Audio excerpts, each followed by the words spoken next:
Thank you.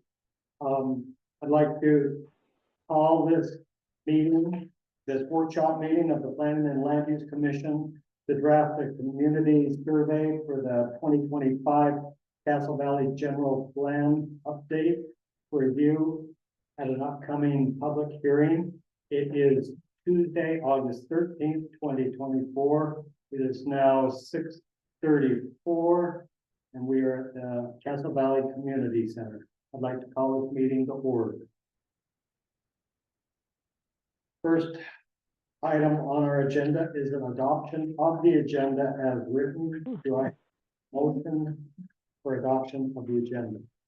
I, Jamie, move that we approve the agenda, the Thank- workshop meeting agenda. Thank you. Motion, Janie. Is there a second? I will second. Second, George. Do a roll call. Janie, Here. George, Aye. Jeff, Yes. Marie, Yes, Brian, yes. Now, if we could move to item number 3 on the agenda, roll call. Aileen, could you call the roll, please? There's, Ryan Anderson, Janie Tuff, Jeff Whitney, George Honer, and myself, Fabian Roth, are here at the town building. On, Zoom is Marie Hawkins by phone and Pam Hackley and Peggy. I don't know who that is. But Peggy, if you can hear us, you might unmute and let us know. Peggy Llewellyn. Okay, all right, thank you. Thank you all for being here. I think we may have someone else.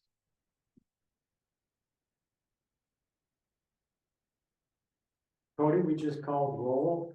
Very nice. This is Cody Shirtman, maybe? Cody, have you spelled your last name? SHURTLEFF.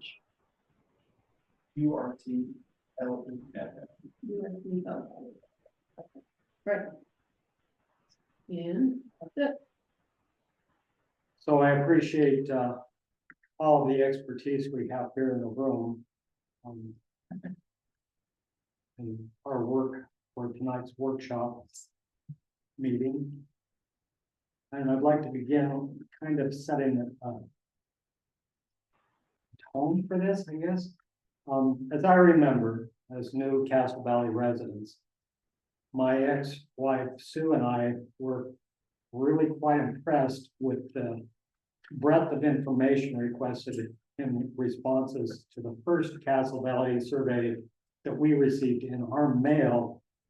It was like in 1995 or 96, I believe. So much so that she and I asked if we could both have our own copy to ensure personalized responses. Because Sue used to jokingly say, when I used the word we, if I was referring to both me and my tapeworm, she would like to have her own way and her own opinion recognized. Throughout the 3 decades that we've been dealing with this 5-year iteration of the Castle Valley surveys,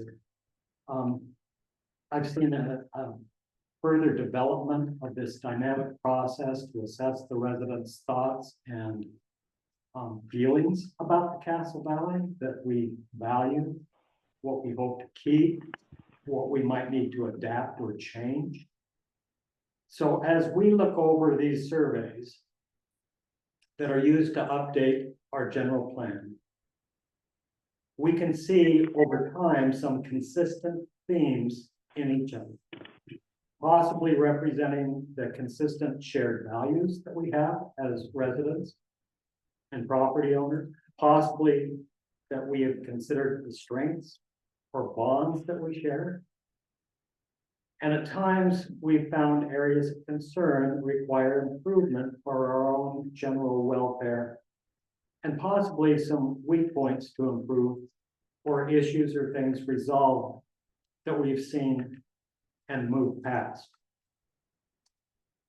Also, as times have changed, we might recognize areas to look at as an opportunity to improve our general well-being or to protect those things that we value or hold dear here in Castle Valley. And as times change, we may see things possibly coming down the pike that could be perceived as threats. So as we begin our work tonight at this work session, I hope we can approach our discussion with the SWOT analysis in mind in order to brainstorm and then discuss the strengths, the weaknesses, the opportunities, and the threats that we have found in those previous surveys that we've spent some time with now. So to begin with, in a brainstorm session, anyone who would like to speak can request to speak. I'll acknowledge you so that we can get it on the recording. I'll acknowledge you by name so that we can keep track of who's bringing up what points for the record. And then without debate, we'll just recognize what the point is, and then the debate or discussion will happen later, and people will have the opportunity to put their ideas out openly. This is a team effort. No one of us holds the keys to the kingdom of all of the answers. Tonight also, I hope that we can start marking up these surveys, and each of you has copies, paper copies in front of you that you can mark up. Okay. And Kayleen, are there additional copies that we could get for Cody?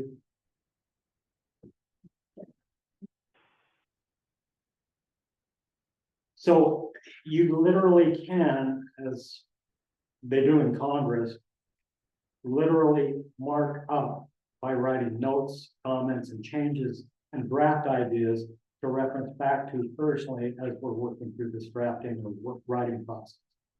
So are there any questions so far? I would like to say something about Please. that. This is The last two speak. surveys, the last two surveys I had set with group of friends and neighbors. And we kind of went through the survey. And generally it hit, you know, a lot of our issues in the valley and what have you. But the consensus of that group, although we didn't agree on hardly anything, but the consensus of that group was that the survey was broad. And we thought of examples like, should we not allow open burning in Castle Valley? You know, I mean, I'm not suggesting that's Just as an example. but as an instance, should we not allow open burning? And the numbers of people who would vote against open burning would probably be in the larger group.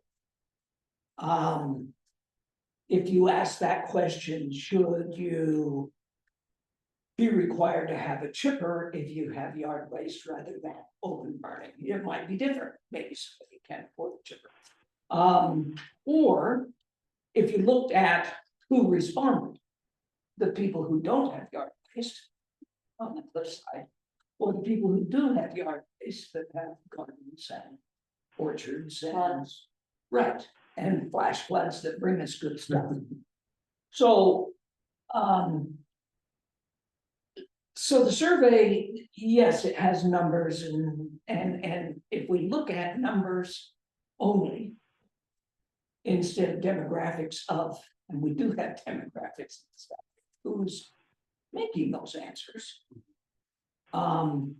it would show different, very different things. Just like with the pig issue. We almost banned pigs. In fact, that's why I'm here. There are a group of people who raise pigs every year in Castle Valley. So, if we went by numbers, oh, disgusting animals. then there would be, it, like if we made policy by the numbers. And I'm not even suggesting I know the answer to this or how we could look at who's and where they live, who's doing the answer. But I think it's an inherent flaw in an open survey. Because, I mean, if you survey if you surveyed the South about abortion, you know, or if you surveyed the North, you get two extremely different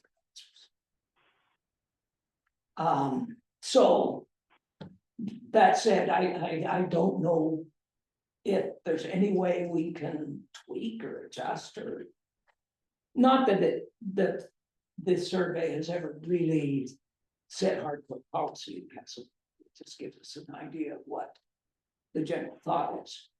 You know, does the people answering the questions live here year round, or do they just come and visit and want to not see a column of smoke?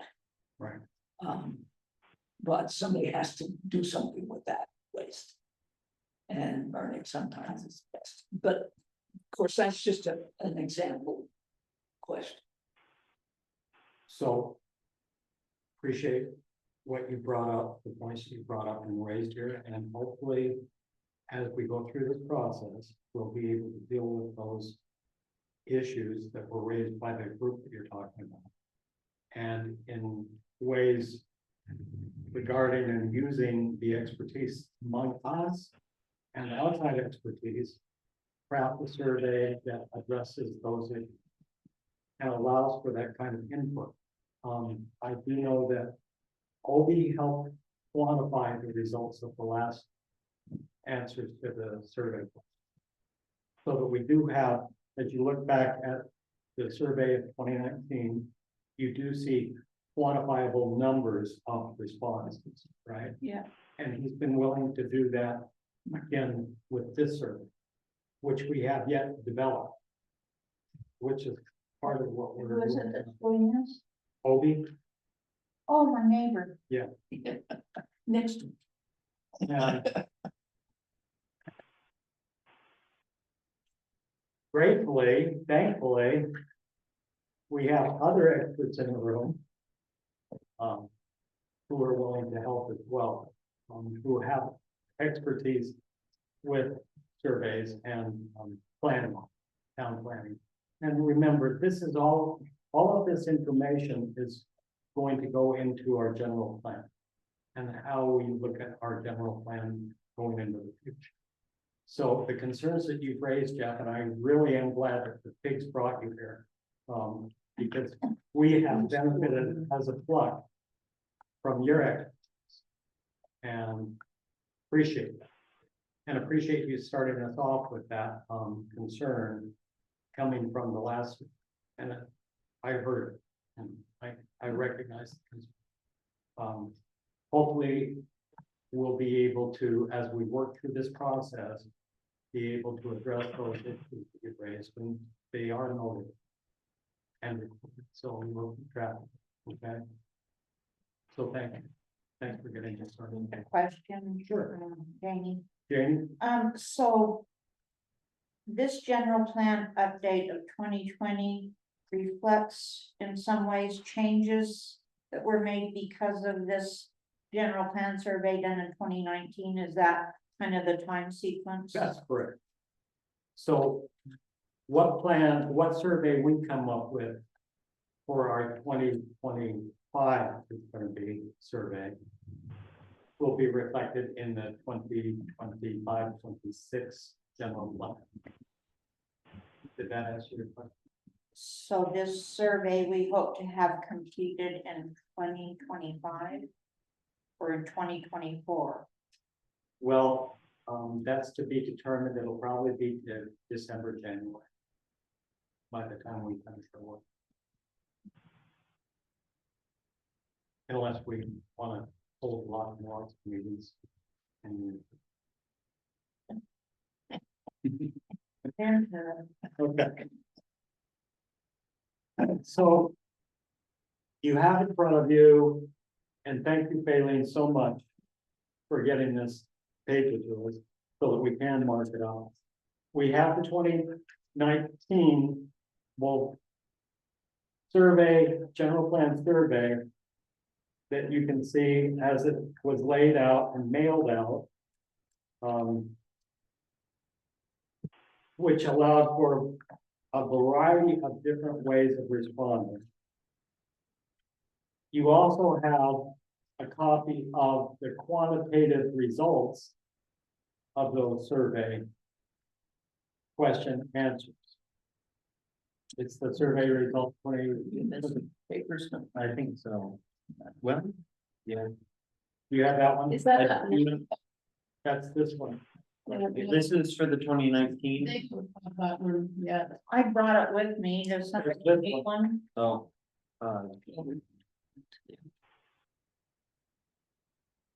I didn't bring any other, You have Well- one for yourself.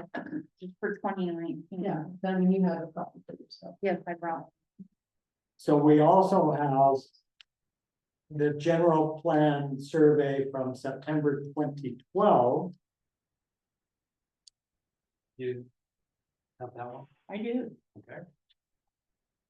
And then Faylene also ran off the Castle Valley General Plan Survey for 2007. And what you'll see is there are two different results. There is the one that is yellow. We separated between yellow and blue for non-residential property owners, and it says registered voters, but that's supposed to be residential property owners, not registered voters. So whoever noted registered voter mislaid, it's supposed to be residential property.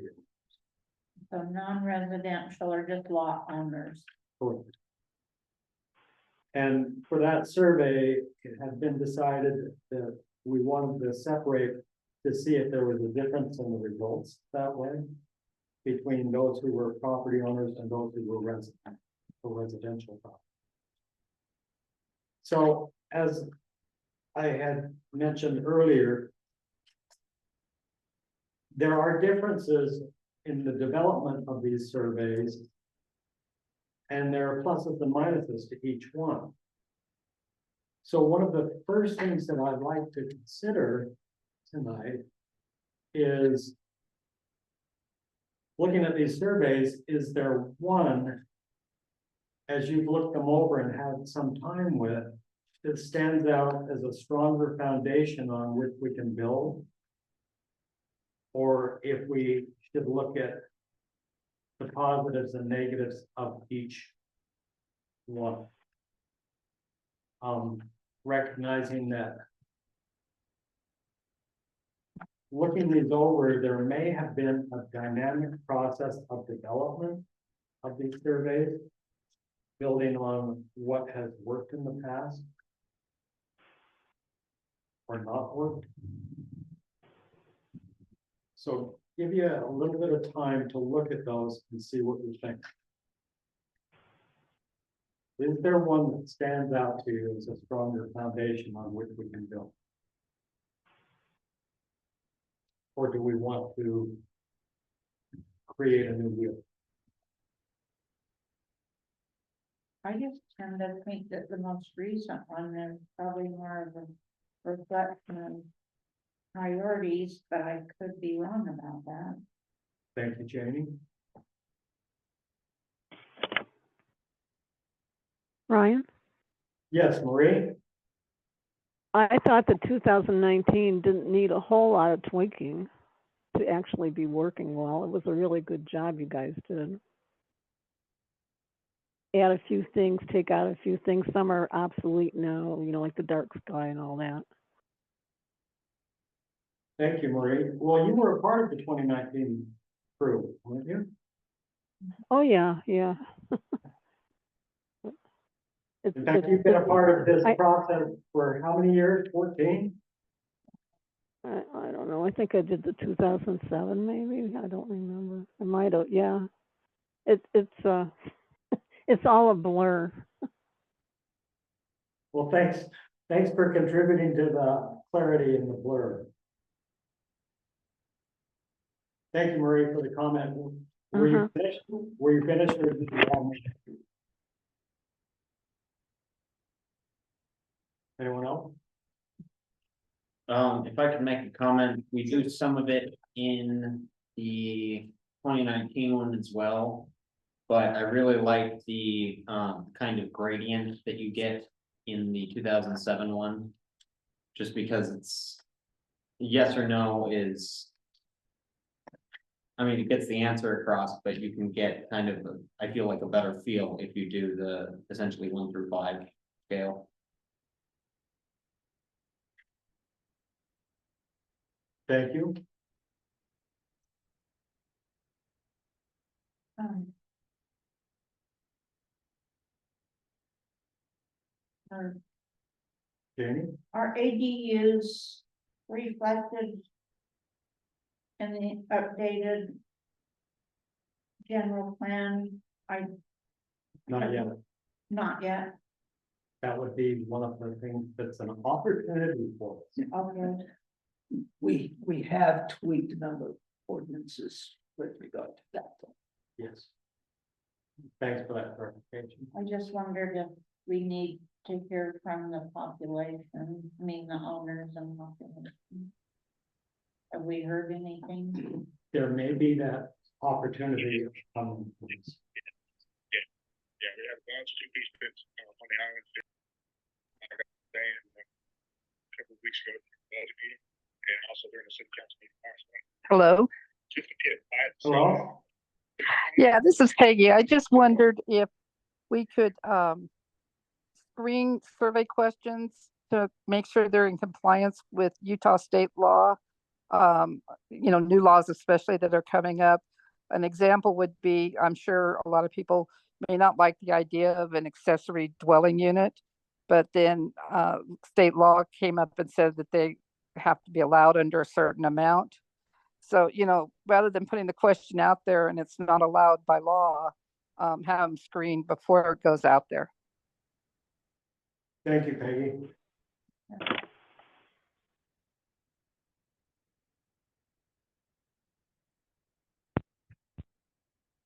I really think that the state law was an attempt to make sure that we couldn't have an opinion. And A variant.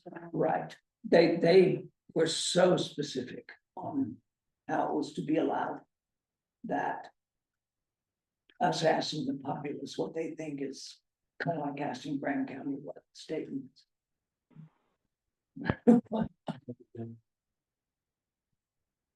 So don't put it on the questionnaire, but I don't know what kind of question we could ask.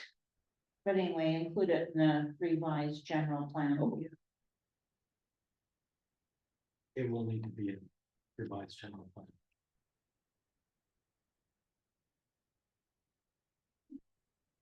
What's the general plan is an every 5-year thing and just. Oh, I got cut off. I'm having trouble with the phone. Still there, Marie.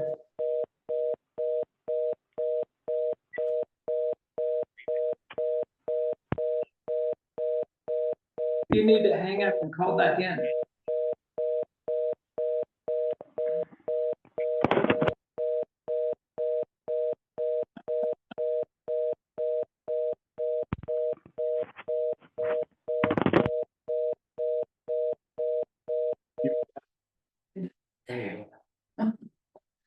Thank you.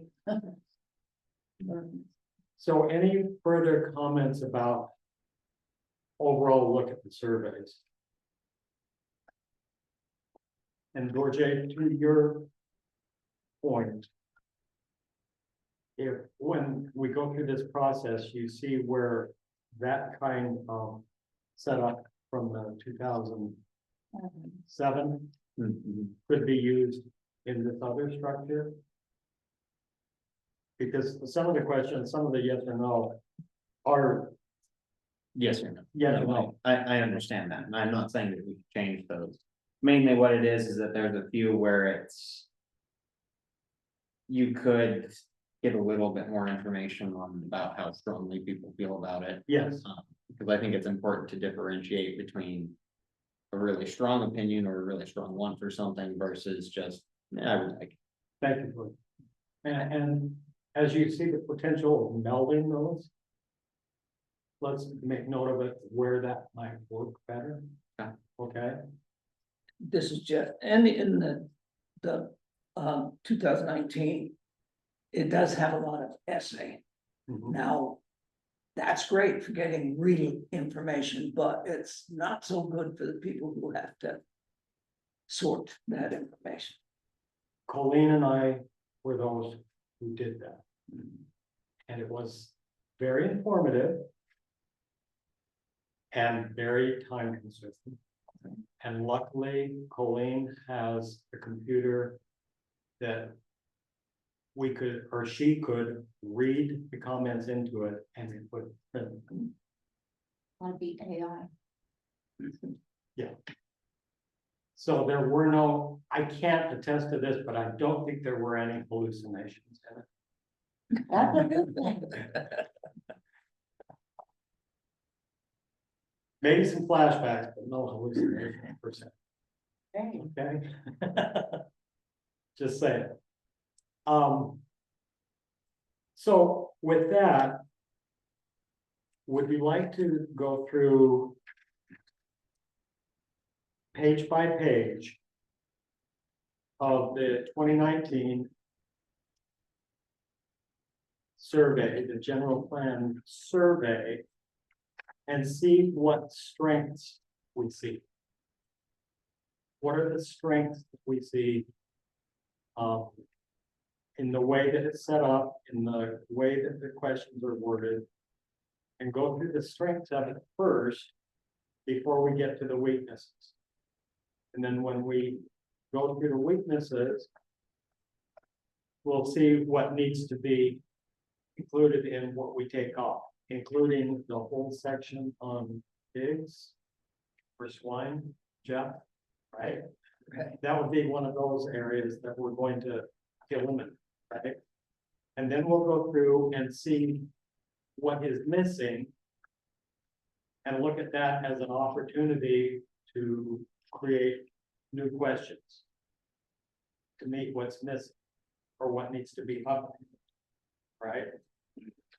And then there has been some concern raised as was just brought up with the accessory dwelling units about what are potential threats coming down, right? Coming down through the state legislature or whatever other agency might be looking at changes to community ordinances and imposing those on us. Those would be considered the threats that we would need to look at and how to assess the community response to what those threats are and our response. Are there any questions about the process? And we'll see how far we get tonight. Sure. We don't have to finish this tonight. Would it be worth considering having this being able to be completed online, or is mailing the best way to go? Let's talk about it. That's a good question. What do you think? Maybe collating it would become much easier if it. But not then everybody's not online. everybody is online. I mean, I think it's the storage, I think it's a good idea to offer both, but kind of. Incentivize people, or not necessarily incentivize, but make it so that we encourage. The online form, just because it will be easier to deal with the information. Because it's already put in as whatever kind of. Format you need to just instantly collate it over. Thank you, George. Thank you, Jeff. Thank you, Jane. Cody, I saw you nodding. I think in general, agree when you're dealing with the numbers that you have. I think I'm glad Jeff, about qualitative data. I think that's really important element, but obviously preserve maybe a few very specific items to draw out some deeper information. But from the broader perspective, you're dealing with numbers that I think are accessible in a paper format done by hand. But I think to spend more of the time actually analyzing the data, getting it where you need to get, I think I did. We're discussing probably a digital draft version being the priority model, but then obviously offering as an accessibility component. For it. I would agree with that. Thank you, Tom. Are you aware, and this directed at you, Cody, are you aware of any programs designed that will do that? There are a few, Utah State had a well-known survey, they've been running over the last couple of years concurrently that has a really nice system. I'm not remembering the name of it, but I'm sure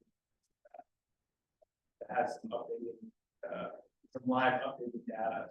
It's not an AI system per se, but the way the software is generated online, it updates on that. Thank you. And what about Survey Monkey? Is that? Yeah, I think it has limited capacities for what you're maybe talking here at the support level function where you're could be what would be hopefully drawing this information into graphs, bigger data components, where I think now the software has evolved so much that not maybe a great expense, you could contract certain agents that sort of website do that. Thank you. So that brings up a point that we faced with the last survey about the cost. Thank you. Okay. And the mailing. Mailing is really challenging.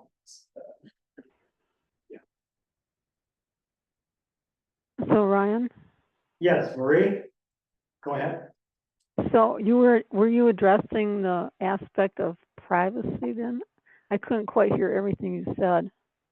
So is there a way to do it online and keep privacy? Because you can't have email addresses, that blows the privacy. And otherwise you'd have to have anonymous numbers that would be only once. Otherwise you could have people, doing it over and over again. But there's problems. I'm not sure on the answer to that. I do know that I've been a part of surveys that have gone out where once you complete the survey, you're locked out from doing it again. From that IP, right? But if you're using a, anonymous IP, you could go to another one, right? I don't know, Colleen is online. Colleen, do you have any information on that? Well, I seem to remember that last time around we discussed trying to do a digital version, but because of the only allowing, one response per person, that's why we decided to keep going with the paper. We did have the option of households with multiple residents that they could come in and get another copy of the survey. So like a husband and wife could do it. But we did talk about trying to figure out how to do it online as an option last time around. And because it would have been too difficult, as Marie points out, you can keep track of an IP address, but it's so easy to use a VPN or do different IPs or whatever and for the small number that we do, it just didn't seem worth it to go to that trouble. And also we don't have the technical staff to do all that, or we didn't, last time. I was afraid that we wouldn't get as many people, answering it if it's not anonymous. That's a very important part. We've always promised people that they can be frank without worrying about who knows what. Thank you, Marie. Thank you, Colleen. Cody? To comment to this point, about both being anonymous or community, and then also what would be the limitations on manipulating the data by multiple entries and surveys. I think referencing back to that USU well-being study, we had a similar concern about identifying who was taking that survey, trying to identify whether it was city residents, county residents, other town agencies, and I think Castle Valley may have even participated in some of these. But there is an entry field accessing the survey where you have to enter a certain level of data to access the survey, and then at that point, put you in a particular category where you can actually be diverted to do two different surveys like you've done in your 2007, where you have a residence for non-residents. We had threads similar to that, so that survey mechanism that you're using there could resolve some of these concerns without doing kind of the full whole IP address on that. Obviously, there's always room for manipulation, even with paper. But I think with that system, it was fairly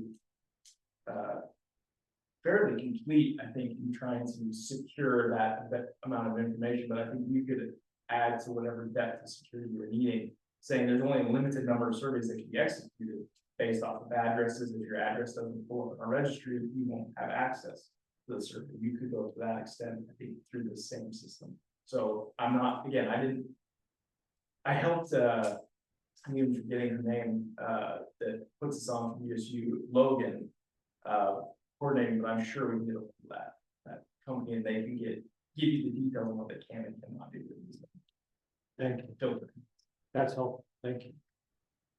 Well, we better get to cooking on looking at this. Thank you for being there. Oh, time for. We're ready to move on. There's plenty here. Yeah. So we're looking at the 2019 general plan survey. And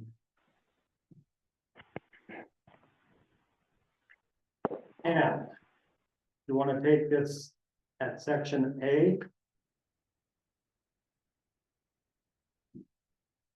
We're looking for strengths. Does that lay out well? Does it work as it is? Are there changes that? In field A1, I'd like to add a couple. Let's look at that. Go ahead, Jeff. I'd like to add location of your property. Hillside, cliffside, or bottom of the valley, cliffside. Like the terrain. It might, give us an idea of why the answers are what they are. And maybe, do you utilize your property for anything other than residential? Like a home occupation. A home occupation or agriculture.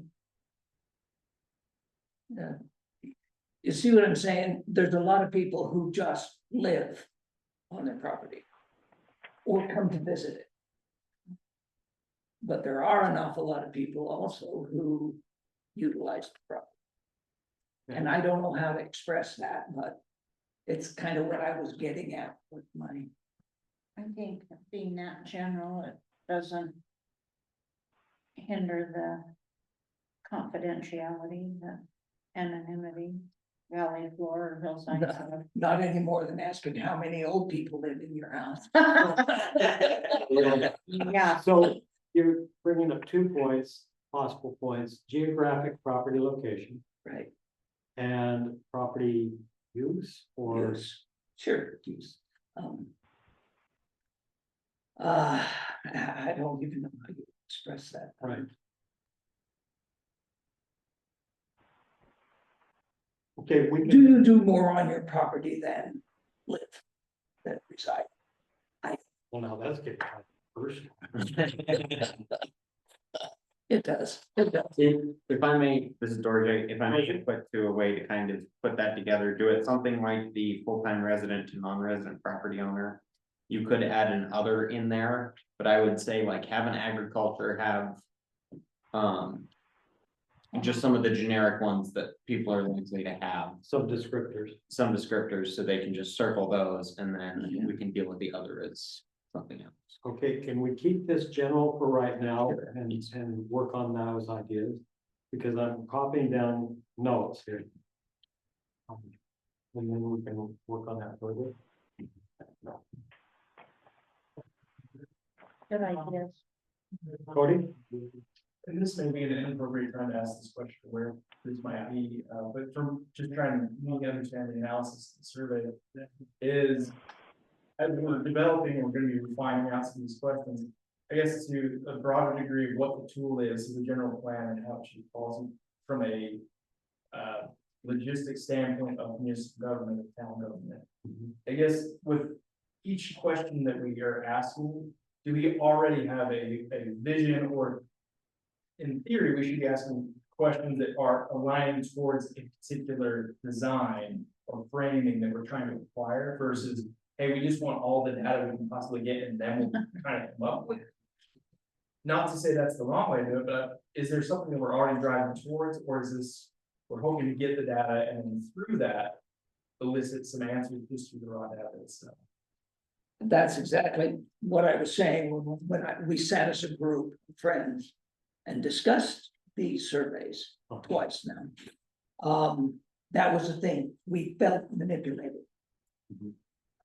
And as I remember. without it, yeah, without data points, and it just seemed like a game of numbers. So many people want you to do this, so many people don't want you to do this. The majority says, but if you have some qualifiers, oh, the majority of the cliffside people don't want anybody to burn.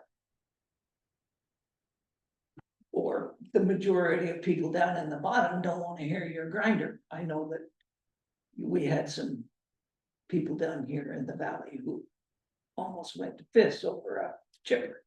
So When you say manipulated, in any way, do you think this directed things in a certain way or well, what? that was kind of the feel of the group was. There's no good way to answer this question without just being.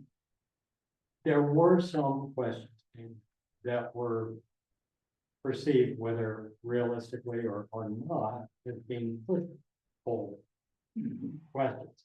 And I can see how that would happen, considering the way that those questions were worded. And it was around specific livestock owner numbers of animals. So for me personally, as I've looked at the surveys that we've done in the past, and then what that has translated to in the general plan, it has made more sense that way. So that, as Jamie brought up earlier, looking at the 2020 general plan and setting that next to the survey results from the 2019 survey, you can kind of see how the general plan reflects the results of the survey questions. Does that make sense? Yeah. Does that make sense? Isn't that the purpose? That is the purpose. And that's what made sense to me, going over these over the years. Cody. It does, and I think what I was kind of saying, are we doing, would this design be this one set or this other set? I think it was that latter, which is we're looking for the data to find what the community senses and then design our vision off of that. I would caution against some of that element, but you may back yourself into findings where, again, just purely from a framing perspective, you may get yourself pulled into policy that is being designed out of context or in a way that is not informed by what should be the typical stature of policy design or ordinance design, which is through that ordinance development of data and proof. You're kind of going off, I think Jeff said, off of opinion, most of that feels this, so we're gonna design policy off that, versus maybe designing your vision of the community, then designing questions around that. Questions come out of that vision then the survey, then you can design your general plan framing, then informs policy. Sorry to be over talk it. No, But you're through, not. I guess through my experience, that's how you keep it defensible, that's how you keep it clean, even if it becomes a very, the item is, the challenge or it creates conflict, you have your evidence showing how you built this, and why the community really does design stuff to go that direction. Versus saying it's kind of popularity, it's what we do and don't want.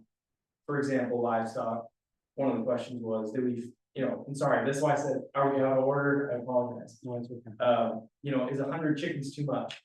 Well, that, any particular person is gonna have, if for every person answer that question, you have that different opinion. But wouldn't it rather be maybe, do you believe property rights should be allowed to have livestock in property? Yes or no? Okay, yes. Then from there, let's use scientific or the data to design an ordinance that would allow for property rights for livestock versus you're designing a number from opinion versus number from data evidence. That kind of. Yes. Again, thank you. And you raised an idea in mind when you spoke about vision. It might be interesting to look back at each of the general plans coming from each of the surveys and see if there has been some consistency or constancy to what Valley residents have as a vision for the valley. And have that be part of what we're considering up front. If there are those consistent themes as part of a residential vision for Castle Valley, that would help us create this. Rest our attention. Yeah, so I think that's exactly it. And then from there, it's kind of a pulse check on, hey, we've consistently been going this direction. Do we still feel that is the right direction? Because I think, like you said, that the community's just been building that direction and has been really committed towards that through these surveys. But then again, through the state and all these other variables that we're adding in, is that vision still going to make sense? Are we still aligned with that? So your survey can actually then inform previous vision to now set your new vision. So I think what you're saying is correct.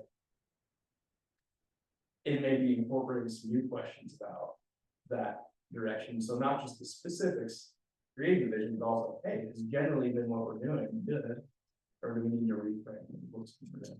Okay, so I'm going to note that for our next meeting, for one of our next meetings, that we run off copies of, or look at each of the general plans over the years and look at the vision that we're picking up from that general plan and see if there's a consistent thread that we're following or seeing.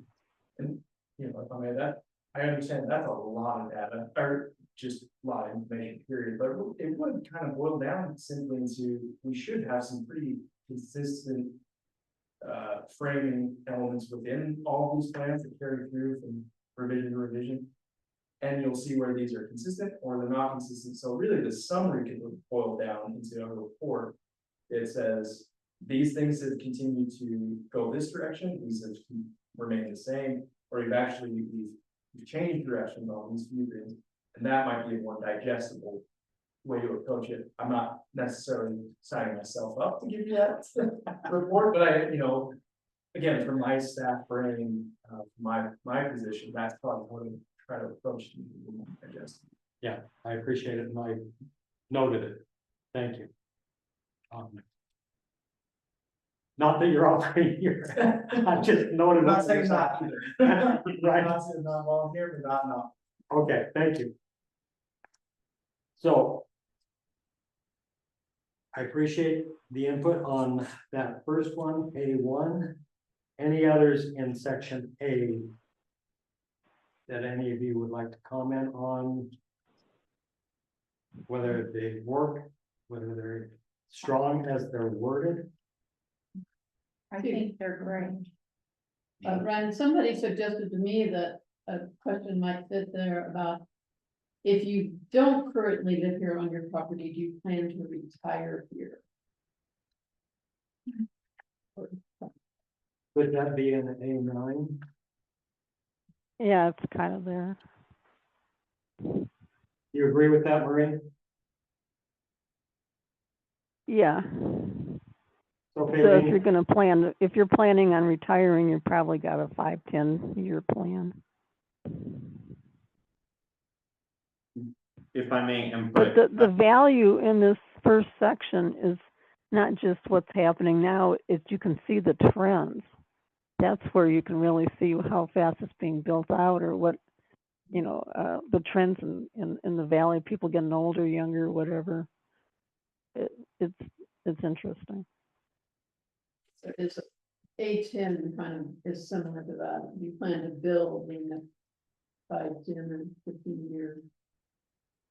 Yeah, that's how we dealt with it. Yeah.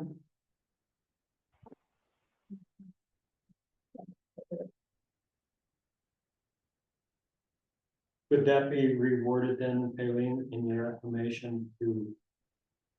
I don't know. I guess in a way it's asking the same question, but it's I'm going to, well, because A10 is only if you have a vacant lot right now, you plan to build out.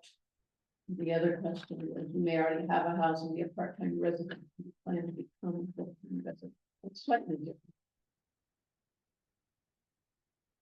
if I may interject, this is George. please. That may fit better under A1, actually. If it's like a non-resident property owner, you could have a checkbox or something that's like planning on moving here or planning on change to another status or something like that. Don't know. Yeah, I guess you could put that in. So you could do A1 as current status, and then you could do an A2 that's essentially, or A1.1, it's just a copy of it that is future plans. If you want to know where it's going. And do you envision them, future plans and listing those future plans, or? I would essentially just copy A1, so you could say I'm a part-time resident, but I'm planning on becoming a full-time resident. Or I am a full-time resident planning on becoming part-time or something like that. But that's if you want the future version of it. Thank you. Thank you, Georgia. Does it make much difference whether you're building, whether you're retiring, or just building to have a second home? Because either way, you're going to be building. What do you think? Well, kind of A9 takes care of a lot of that. Mhm.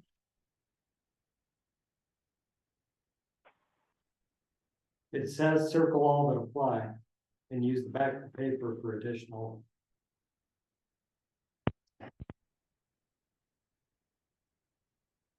What do you think? Does that cover it or no? I think it does. Jamie thinks it does. Anyone else? I think it's pretty good. Yeah, thinks it does pretty well. I'm fine with it. Roger's fine with it. Marie, are you fine or not with A9? Does it allow for what we need? Oh, sorry, I just got a phone call. Okay. A9. All right, let's see, A9.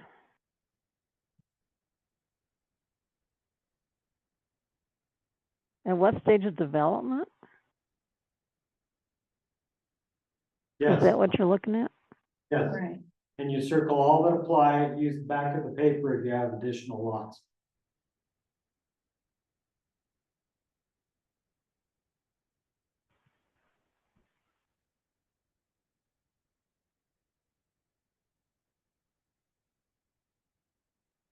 I'm sorry, I don't understand the question. Does the question A9 work as it is?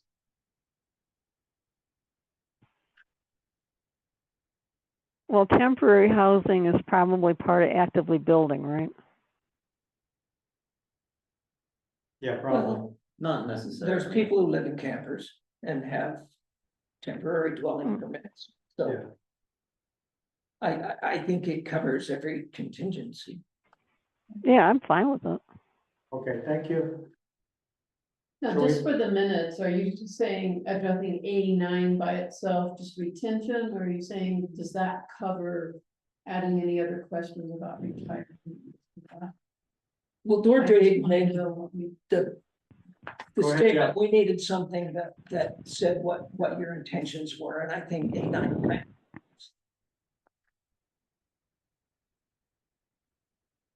Rather than adding to A1. Well, Right.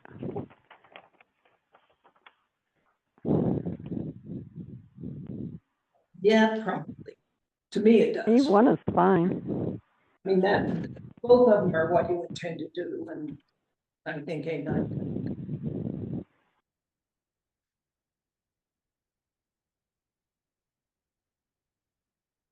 So do we put this on hold until we think about this? Because we have a difference. We don't need to change A1, in my opinion. I think it works fine as is, you get kind of an idea of what the plan is with this, if we're wondering about. If we want more detail on what people are planning to do in the future, I think that would be a good question to add. If we're not particularly concerned about that, then I see no reason to make it more complex than it is. Thank you, Dorothy. Anything? I'd leave A1 as it is. Marie, you think it should stay as it is? Yeah, I Thank think you. it says everything. Thank you. Jeff? Yes. Jamie? Yes, Thank you. Leave it as is. Let's move on to section B, water and septic.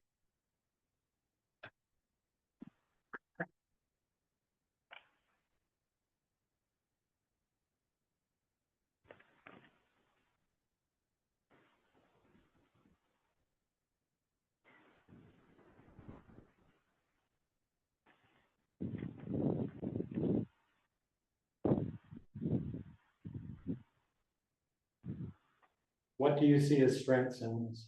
Does it work?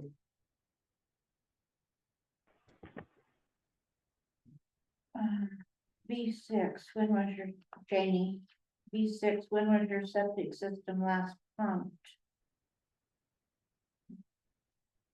It's gonna be different for different people.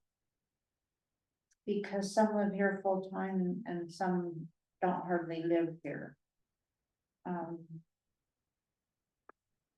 What is the reason for this question?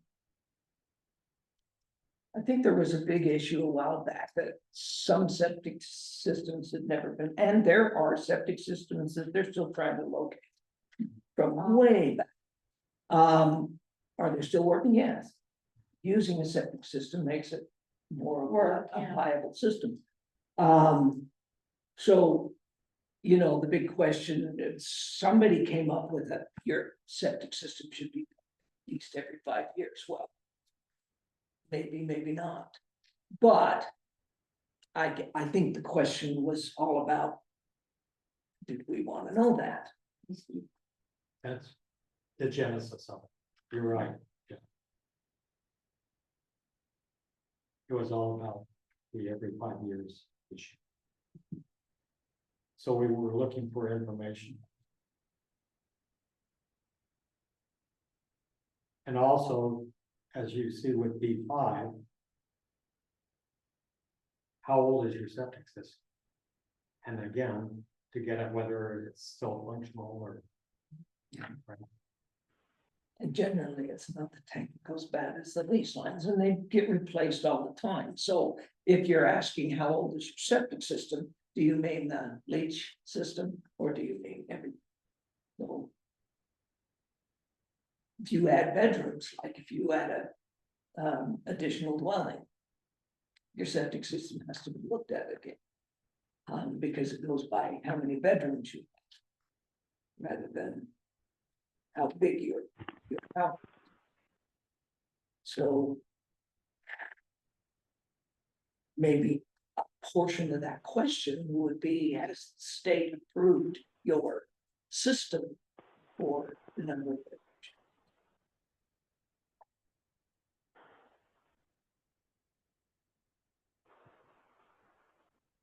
So where are we with section B so far? With the first part, the water source. I think the water sources is all good. Okay, I don't what see about any- septic? But septic system, I think that would be a good question. Rather than just years. Has your system been approved by the state for the number of bedrooms you currently use? Would you see that as a B7? Yeah,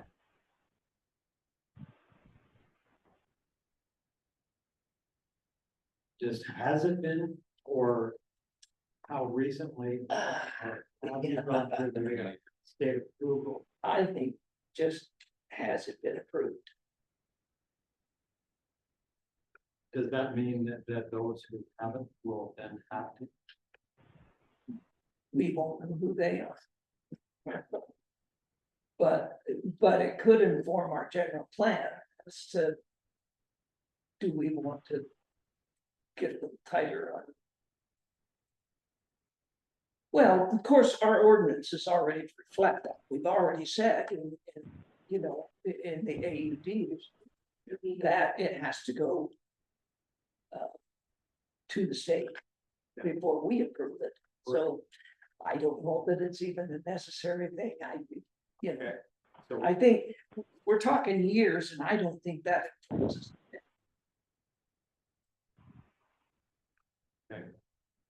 So you want to retract the B7? Yeah, retract that. Okay. I'm scratching. I just don't know what information. 5-6 gives. Okay. Should we ask, do you know the location? Yeah, that might be a better question. So. This is Dorje. My question about these types of questions is. There some change that might need to be made to our septic system policies or something along those lines that would require us to have. These types of questions, or has there been concern or anything Yeah. like that? Their septic systems are totally regulated by the state. And they're getting tougher. I just was thinking with implementing ADU, it will affect septic systems. But like I say, So I we've think already we- addressed that in our approvals for ADU. Yeah, my question is kind of. What do we need the information for? I mean, if it's just kind of an opinion or just to see where people are at with septic systems, that's. One thing, but I don't really see. A use or something that's lacking that we need to cover with it. It's not covered by state or building, Are you whatever other codes. specifically B6? Kind of B6 and B5. I mean, we could do B5 still just to. Kind of get a general idea, but Yeah, and that could inform us on. You can go to the state, they have your plans for your septic system, but it's much easier to do that if you know the year it was put in. It might be informative to know. Of course, they're not. Is there a movement? Some level. To replace old systems. With the new and improved version. You know, I know. However, I do know that they're requiring engineering. State, they want it engineered by a third party, Who does that? Well, Jones and DeMille, the few engineering firms that do that. thank you, Marie. well, it seems like if you just bought a place that'd been here a long time, you may not, the person that you bought it from may not know, and you're not gonna know. It's not on any of your paperwork necessarily. And then if you get too specific on these questions, you're gonna look like you're trying to hunt people down or something. Say, oh, you never got the permit, or what is the point? So to that point, Marie, how do you feel about a question that, do you know the location of your septic system? Clean it. Or leach field? Well, that, doesn't that come on your survey or something if you buy the place? You would hope, but not always, no. I know that I had to do a lot of digging. You could ask the question, maybe B5 and forget B6, but is there a state approved septic system on your lot? Well, when you got your building permit, it's whatever it was when you got your permit, right? Yeah, but we're looking at a survey. To kind of inform us on the status of lots in Castle Valley. And it's anonymous, so you don't know who it is anyways. Colleen, do you want to weigh in on this as a BPA?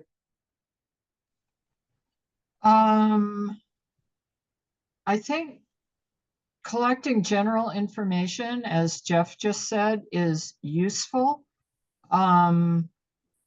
There are lots that don't have a house yet that do have septic systems. If there's a house there, it has a septic system because the building department wouldn't issue a permit unless there was, right, Jeff? Yes. So about the only piece of information that's of use here is how many lots that have not been built on yet already have a septic system. Again, I'm all in favor of just information in general to get a general idea of the demographics of the properties. Yeah,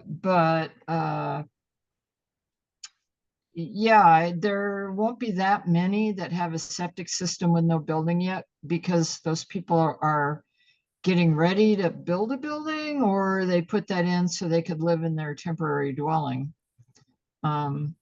So I don't know what else you wanted to ask me, Ryan, except That was helpful. Thank you, Colleen. I don't know if you guys are seeing the comments. I've offered a couple of comments, but I can tell you that a lot of people have no clue of the rated size of their septic system because, like me, they bought their property and it had been here a long time. And I think maybe I'm a weirdo. I read every bit of paperwork that came with mine, so I knew, but a lot of people won't know that. Thank you. Are you talking capacity? The number of bedrooms. Again, the building department won't approve a permit unless the septic system is capable of handling the number of bedrooms or potential bedrooms. Jeff can correct me if I'm wrong, but. If you want to know the location of the septic, if people know the location, that's kind of covered under B6. When they talked about the pumping, I mean, you're not going to pump it if you don't know how to find it. So most of the people are, don't know, or others, only like 12%. Thank you, Marie.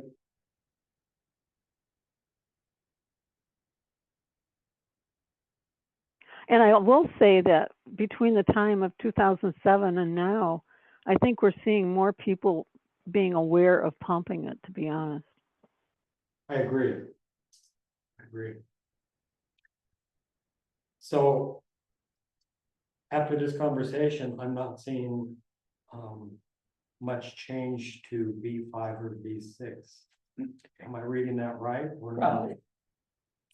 I mean, if we're just getting general information, then. So am I reading that right or not? I think you are. Okay. Yeah. Let's move to B7, aquifer protection. This has been a biggie over the years and a constant aquifer protection. So let's look at that. B7.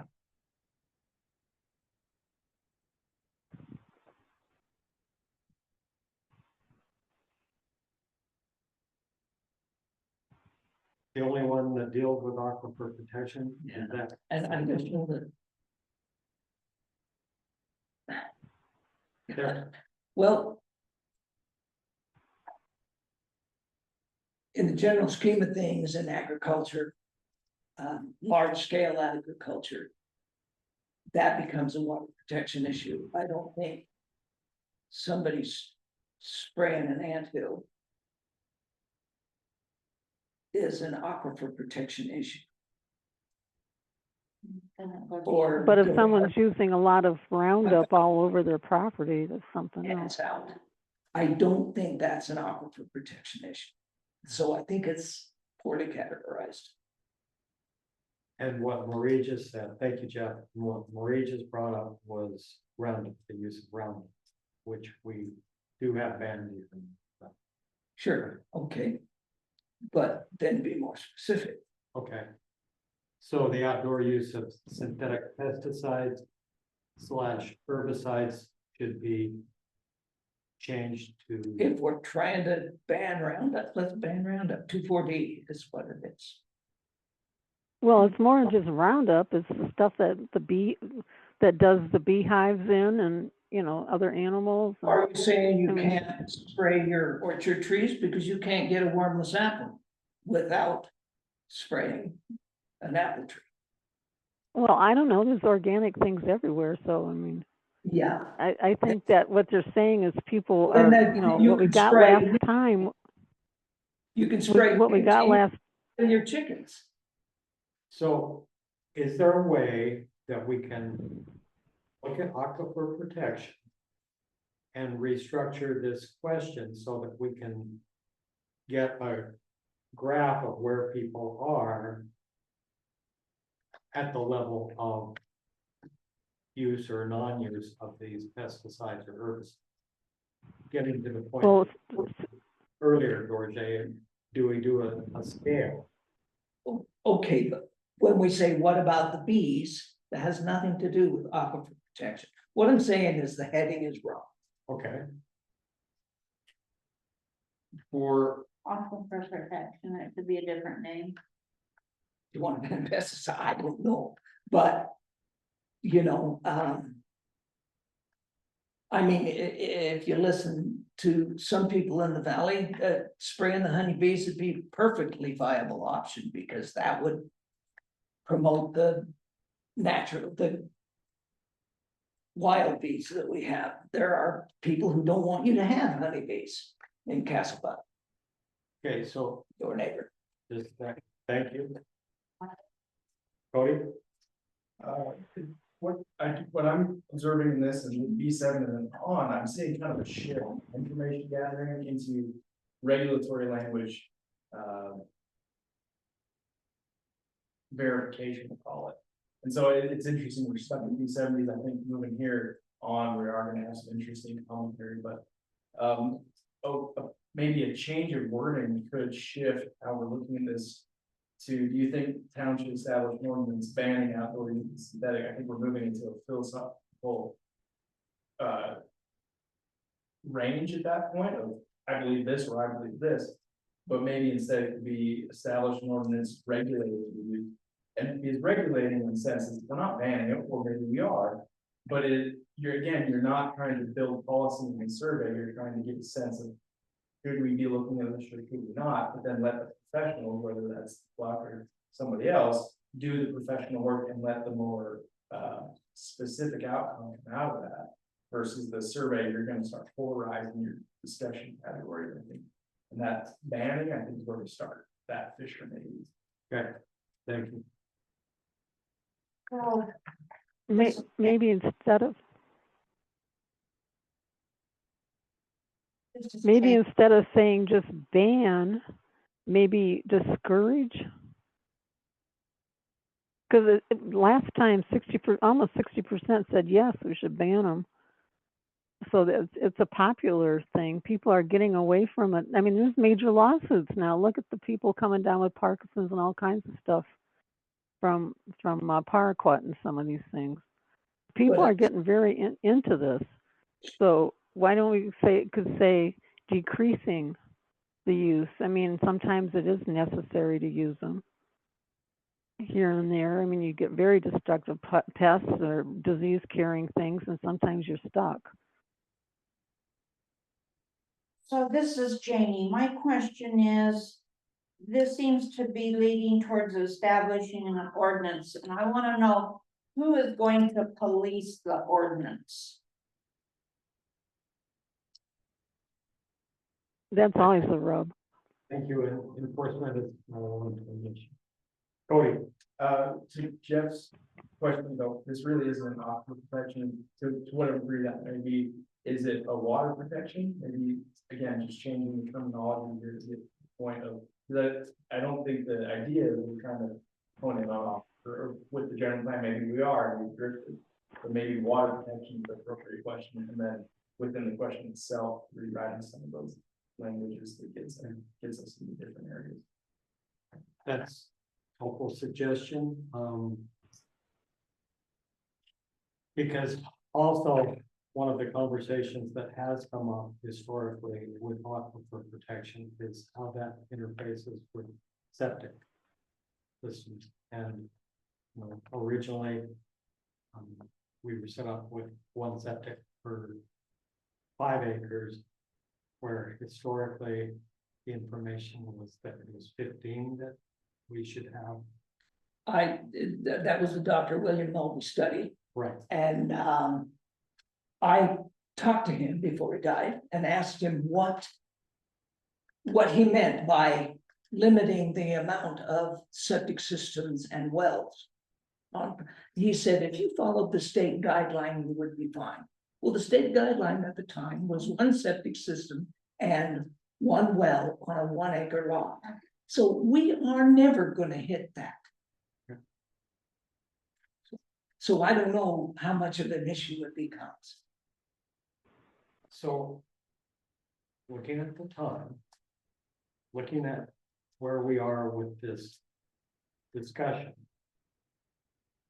I'm going to suggest that we consider aquifer protection and think about what we've just talked about and see if we can come up with some resolution to that. I think septic systems are an issue for aquifer protection.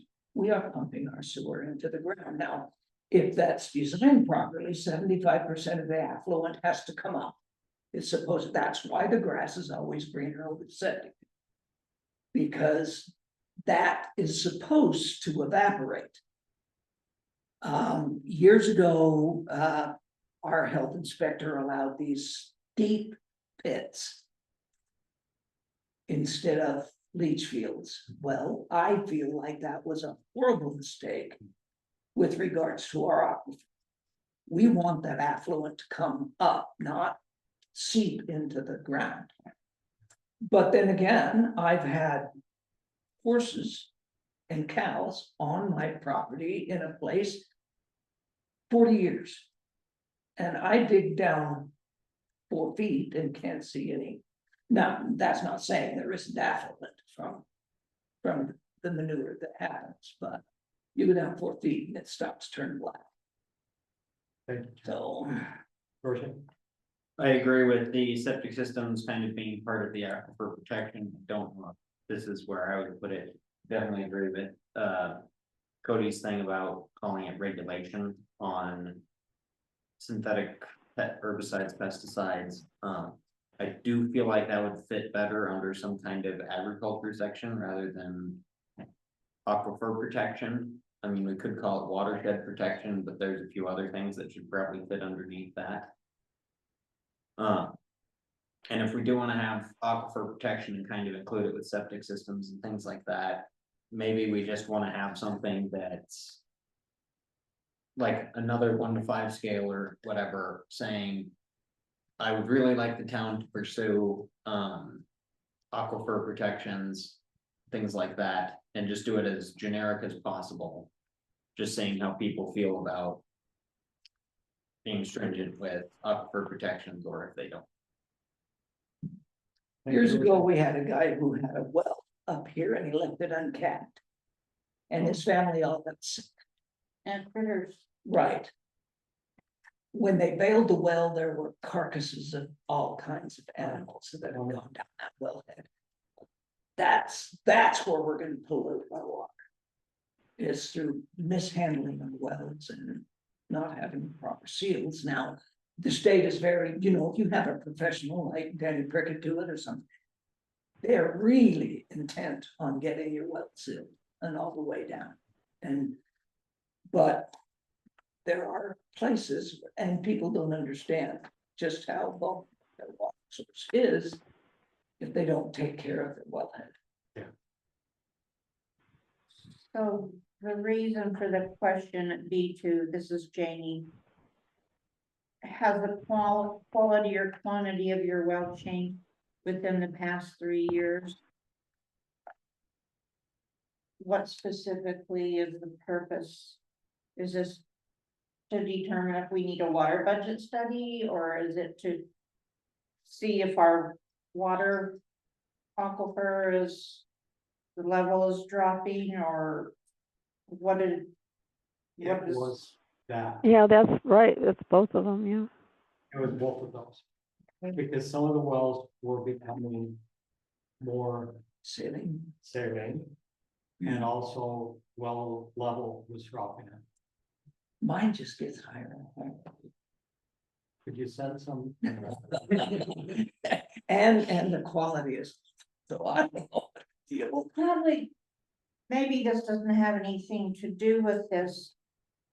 But I know the McGanns and us and our neighbors in the last year. Well, the McGanns cavitated. Because after a certain amount of time with a submersible pump, it wears on the piping and you get metal filings in your sediment filter. And so we had to spend a good deal of money putting a PVC sleeve in there to protect the iron pipe. And that definitely had a lot to do with quality and quantity. Yeah, sure. I had to do the same. Did you? Drop PVC.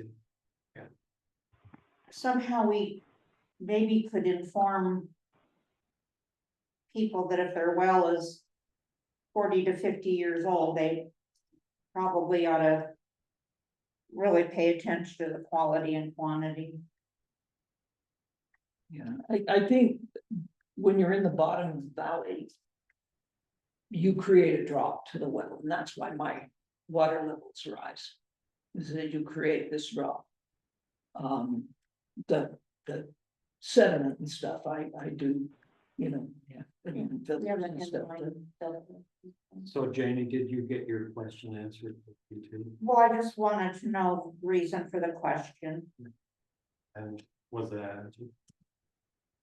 Yes. I do wonder about our watershed protection ordinance. Does it afford us enough protection with the possibility of under canvas above us in our aquifer? Because that will affect the quantity and quality too. Good question.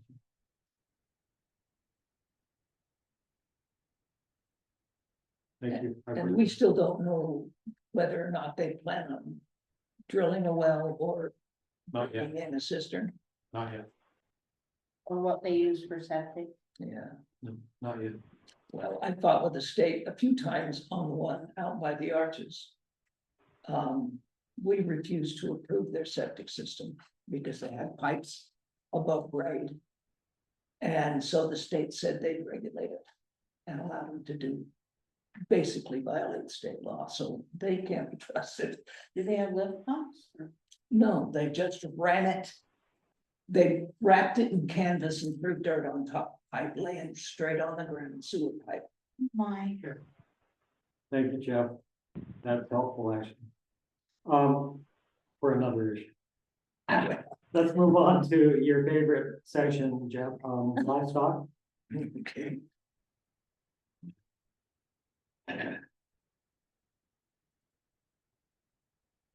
I think we can do away with C1, I'm sorry. So you see that as a negative. Well, I If see we're it looking at as, strengths. yeah, I see it as a non-issue now. that we cleaned it up. I agree completely. We have a regulation. Yes, Yes, Okay. and it's not 30. And what is it? Even us pig growers agreed that it wasn't 30. yeah, we came to, Amiable agreement. yeah. Okay. So since that one is off, that's been taken care of. So that kind of screws with number 2.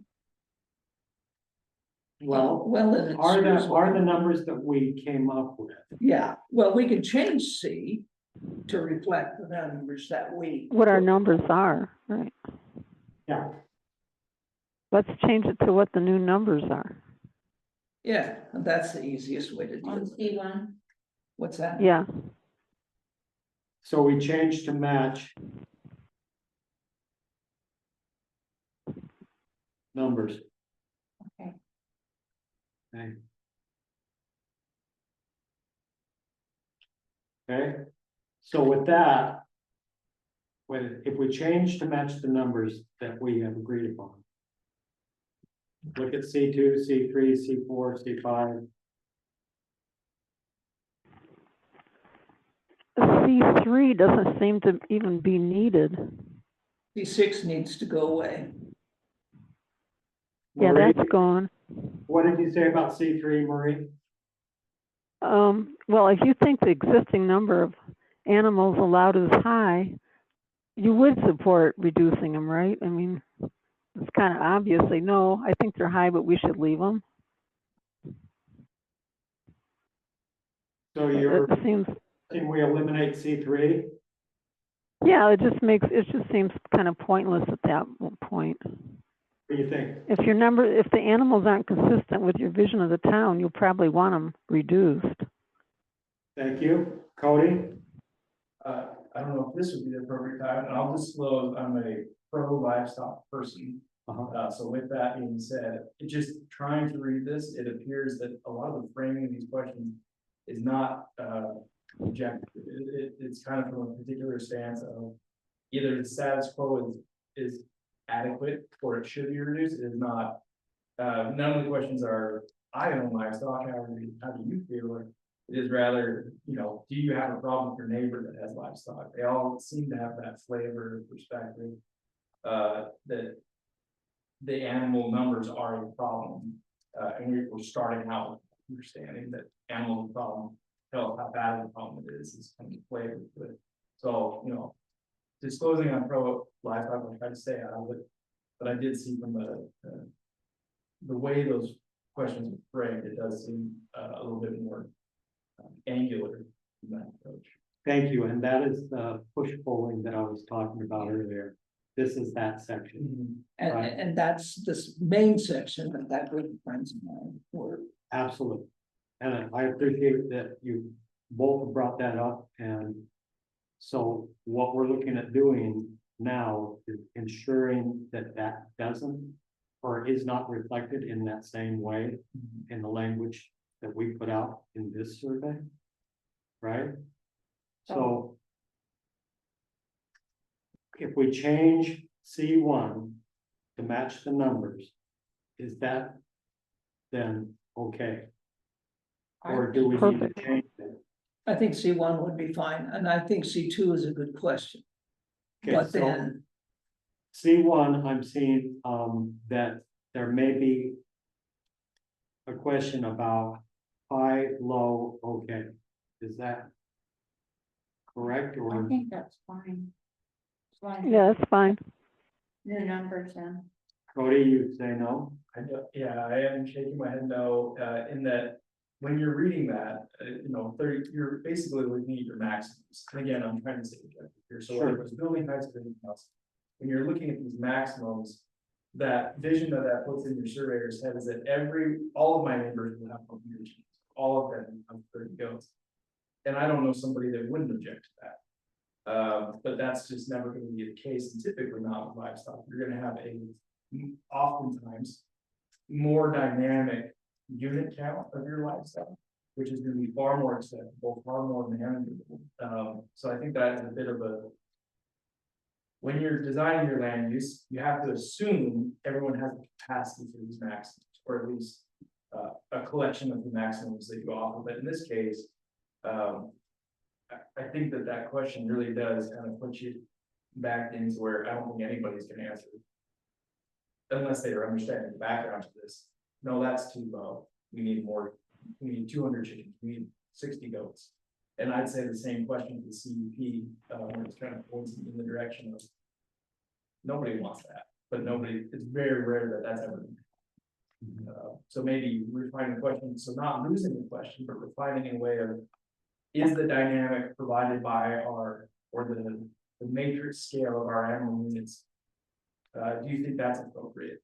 And I think that you're gonna get a far more positive, yes, I think our units are pretty good or represented well right now. Or to add to that, I think there are some units that could increase, and maybe some units that could decrease versus saying all yes, all no, but again, I am biased on this as such. Would you be willing to work with Jeff and other livestock owners to refine that question? I would. Thank you. Make it objective. Yeah, if you could help with objectifying. And if I'm not, so kind of have the floor to your second question, are these numbers appropriate? It's not losing that question, but maybe looking at them again. Well, I'll table it, we'll get with Jeff and everyone else. Brian, thank you. So considering that, if I'm looking at 3, that then is another pushable. That's leading. Yes, that's. Yeah, I would take that out. I would too. Okay, done. We just moved to. And I like the way whoever said, are these numbers of animals appropriate? I like that word for number 2, or C2. Appropriate for Castle Valley, or appropriate for the town. Instead of consistent, Pardon? use appropriate instead of consistent. Are And these, not even necessarily with the vision, just, say, appropriate for our town or something to that effect. It's just, that's more, Thank you, Marie. I'm going back to an earlier conversation that we had about vision directing survey questions. And so I think as I read question C2, that aligns with that language of being consistent with our vision. Does that make sense? yes, well, if you're looking at it in terms of general plan, that's true. Thank you. Because that is our focus with the survey, that we move our results into and helps define our general plan language. So we've eliminated C3. Let's look at C4. It is 8:10, just time check.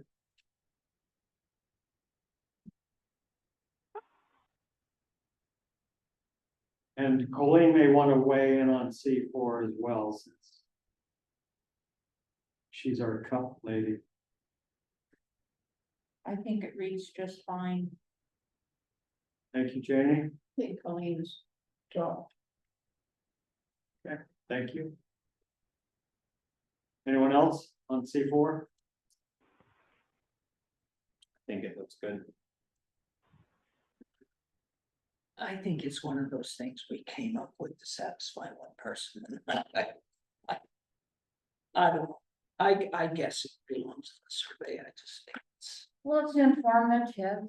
I guess. And it is something that as a planning and land use commission that we do. Okay. C5. It's an open-ended question, Right. Seems appropriate.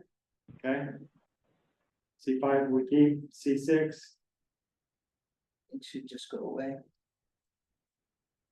Yeah, Agreed. I agree. Yeah, 6 and 7 are gone, 6A, I mean, it's gone.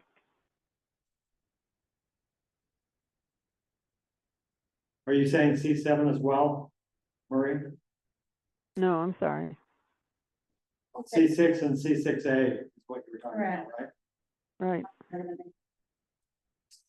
C7, I think it's an appropriate question. and appropriate Absolutely. for- I think it's appropriate. Okay, thank you.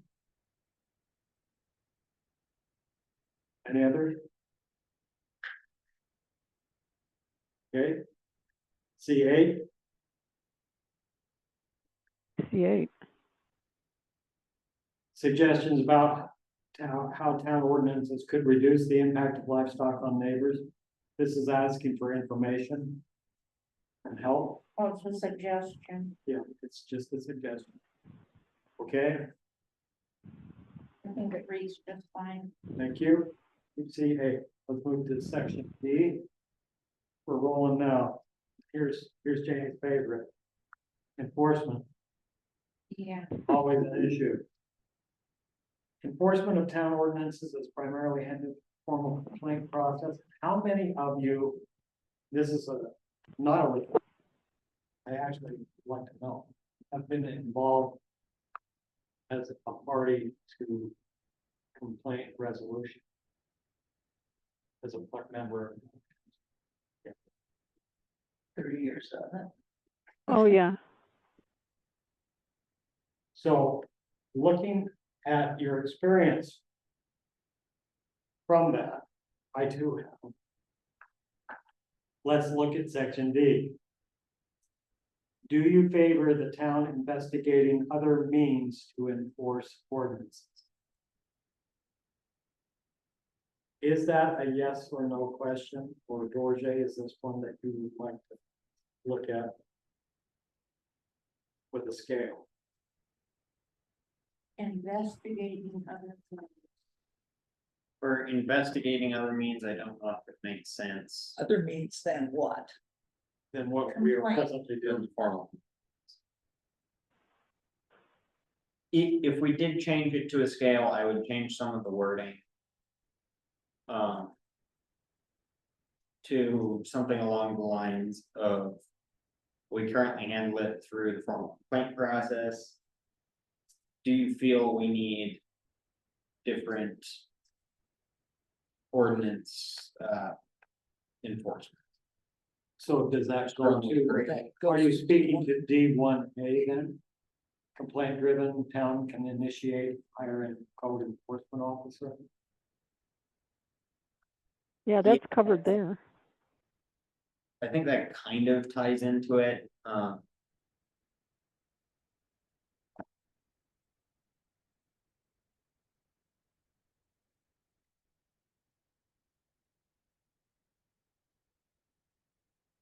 With what frequency does this happen?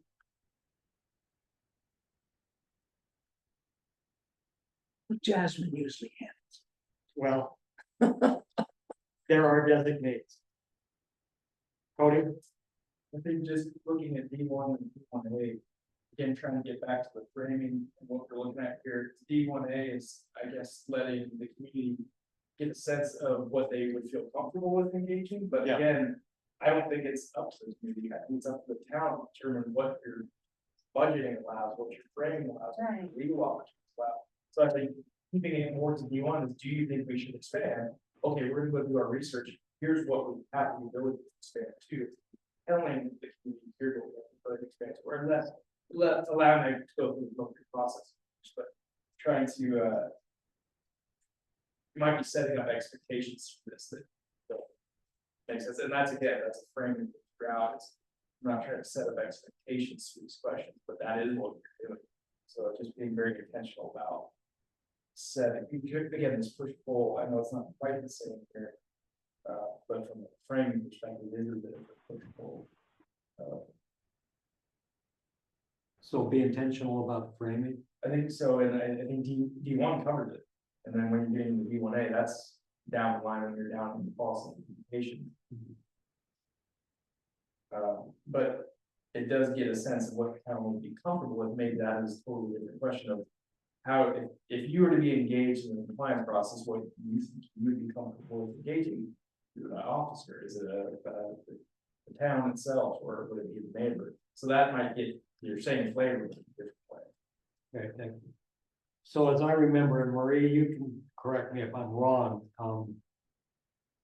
D1A was included as an attempt as an educational piece for those respondents. This is what we have presently. Yeah, basically. some people don't like just having the neighbor complaint. Some people, you want to take the onus off the neighbor sometimes. And that was a way of saying, okay, we can have the town can initiate it. And that was popular. And other people, 80% wanted another kind of ways to do it as well. I think whoever said it was on a scale, that's probably right. You know, if it's the kind of thing that can be done neighbor to neighbor, that's ideal. But sometimes you have neighbors that don't want to deal with the neighbor, then you'll have to go higher. If I might to respond back to my comment, with that being the mechanism, if that's the mechanism, then that works. It's an educational piece, as long as it's intended to a certain degree. Right. That's where I feel badly I'm coming to this. No, I appreciate, I That makes really appreciate your comments, really, seriously.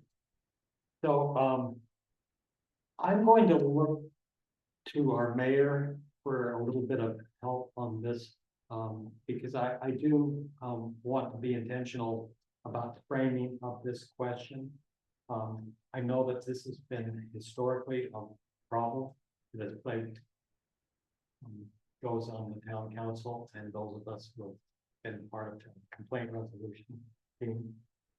So, and each of you may have a turn on that as we move forward. So I'm gonna put this on in the parking lot to work on the language. Okay? Before, can I just ask a simple question? Please. In a nutshell, what is the formal complaint process? Is there something that gets filled out that's anonymous, or what is the formal complaint process? Well, it used to be when it was, resident, complaint driven, someone had to write a formal letter to the town and sign it. It wasn't just calling up on the phone and expressing a complaint. It had to be in writing with your name on it, and I don't know if it's necessarily. That's what it is the presently. person, but, That's what it has been. that's why I didn't want to write that letter.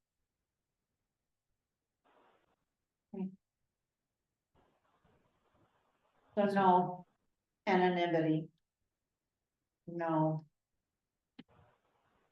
Not a secret, No, okay. Like, I think it actually goes to the town council. It's recorded to the full extent. and Well, the mayor determines the team who will be the complaint resolution team. And those people investigate and talk with both the complainant and the, so the complainer is known by the, correct. I can see why people don't do that. So. Sorry, I had to leave for a second, but, Okay, I really like what Cody had to say about a bunch of this stuff. I would really like to go towards something more general, that's essentially just like. How do you feel about, or are you satisfied with how the town has been dealing with ordinance? Or something like. I mean, I guess D1 kind of makes sense to keep just because it's somebody has an issue with it, they can go that direction, but I do think that like the other options that we will come up with is more something that the town has to figure out rather than what should be input by all the residents. I mean, they can have an opinion on it and there will definitely be public meetings about it, I'm sure. So it's. Yeah, it's.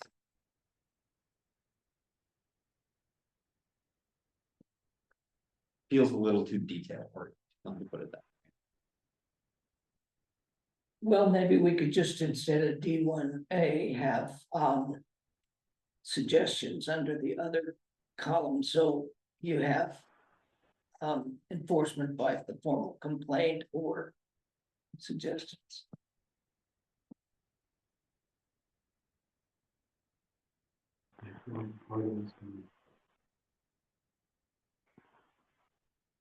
So some people wanted the town initiating it, so it takes the onus off the neighbor.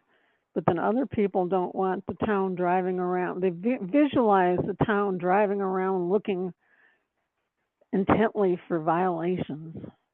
Well, And that freaks people out.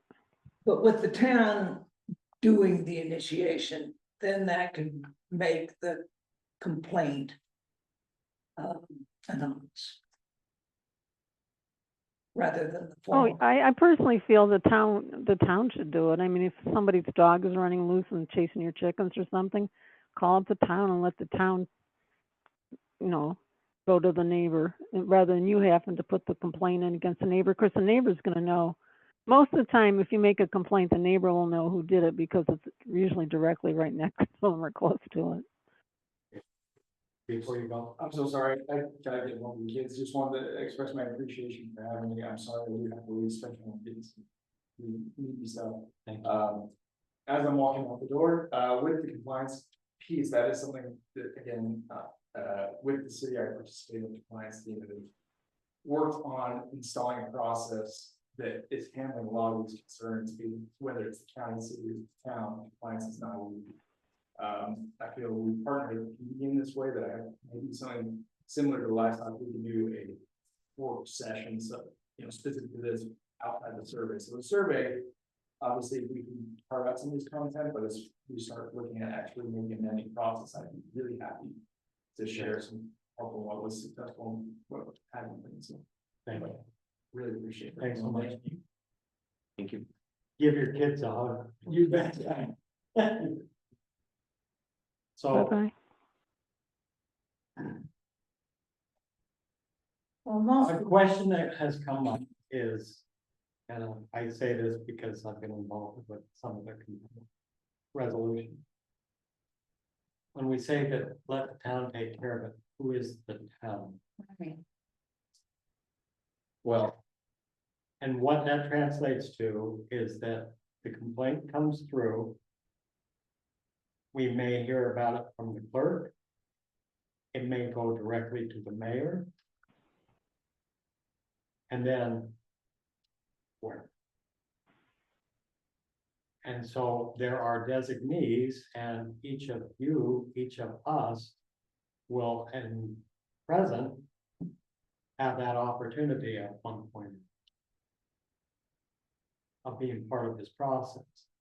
So how do we include this in the survey so it's a part of our general plan and is workable and is viable and allows for the changes that need to happen to make it enforceable? And that's something that I appreciate that Cody has just left us with another opportunity to work from some information base that others have possibly come up with. We don't have to reinvent the wheel. it's pretty objective, the way it's worded. It is. Thank you. If people understand that town ordinances are generally about the health, safety, and welfare of the community. It then isn't like personal vengeance or whatever. I think the way it's worded is. It's been my experience over 30 years that generally complaints come because there was a fight over the back fence. Over the back fence? Yeah. You'll have neighbors who live together for years and with the same situations, and they use the government to be their beating stick. But I don't think- know how many times I had to deal with people who got mad at each other, and then there was the back and forth about each other's yards, just to mess with each other. Then there probably needs to be some intervention, I mean, Yeah. but as far as this wording goes, I think it's not offensive, it's. No, I think it's probably okay wording. This is for D2 or are we still on D1? Well, basically. D1 and D1A, D2 is everything else. Yeah, it is kind of a kitchen sink catch-all. What about D3? Oh, I think it reads just fine.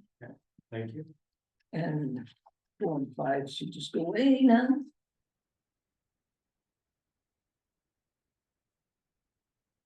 Yep. Well, We did it. I understand, and I think that, and Kayleen, you can correct me if I'm wrong, there was some thing that needed to be in here about dark Maintenance. skies. Yeah, For our general plan, we Yeah. need something for our general plan that maintains. right, Okay, well. And we could change like D4 to, should we maintain our dark sky ordinance? or how, How Okay. vigorously we should. I'm going to write down, looking at the time. Maintenance. Of. Dark skies ordinance. So that we can look at that. Because I would look to those who worked on it, Baleen is one. Pauline and Jocelyn. For. How do we update this? Survey. To allow for the maintenance of it or the. Would you support And maybe there's some specific language that the dark sky people require. Right, Wouldn't it say, would you support maintaining the town's lighting ordinance? Instead of strengthening? Yeah, maintain. Because writing the new ordinance was a response to this. Right. The new lighting ordinance was a response to this question. Yeah. So are people satisfied with it or something like that, or maintaining it? I mean, if But if it's, some people find it onerous to even have the dark sky ordinance, then should we maintain it? And there may be some wording within the requirements of being a dark sky community that we put that in our general plan that we maintain. I would look to the dark sky community or whatever. Probably ought to ask Josh about. Because if they don't have a quote thing, I'm sure they have some kind of input on how they want it worded, and that's gonna be the easiest to use, because we should just be able to copy and paste. so but D5 can go away, because we D5. already counted it. correct. Essentially, D4 would just stay to fulfill whatever the dark sky oversight committee or whatever it is would require on this. Okay. Thank you. I really sincerely mean, thank you. We have finished down to section E. E is a no.